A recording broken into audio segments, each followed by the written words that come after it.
En 1954, elle portait une petite robe rouge.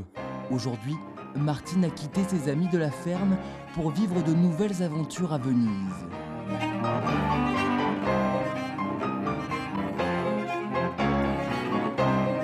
À 56 ans, toujours accompagnée de Patapouf, elle continue de séduire un large public.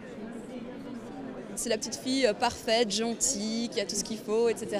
Et on a envie d'être comme elle, elle a des petites aventures. Bon, ça fait rêver quand on est petite fille, on se dit « Ah, ben, j'aimerais bien être pareille ». Les personnages sont beaux, les images sont belles, les histoires sont attrayantes. C'est un monde un peu de rêve. Ce monde de rêve, c'est Marcel Marlier qui l'entretient. À 80 ans, après des ennuis de santé, il continue de peindre l'histoire de cette héroïne de papier. Depuis Martine à la ferme, les 60 albums se sont vendus à 100 millions d'exemplaires. Du chinois au serbe, ces aventures ont été traduites dans 35 langues différentes. Ah, j'ai jamais pensé évidemment qu'elle allait avoir des Martines aussi avancées, évidemment. J'ai cru que c'était l'affaire de 3-4 ans. Hein.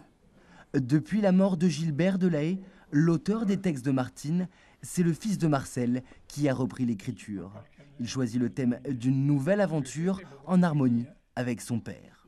C'est l'illustration qui prime, je suis vraiment au service de l'histoire.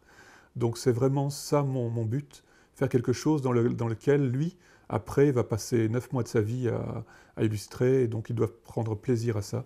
Et c'est vraiment ça la base de mon travail.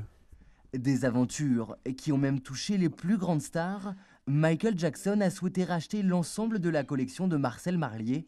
L'artiste a refusé. Notre octogénaire continue de garder l'ensemble des croquis de sa petite protégée.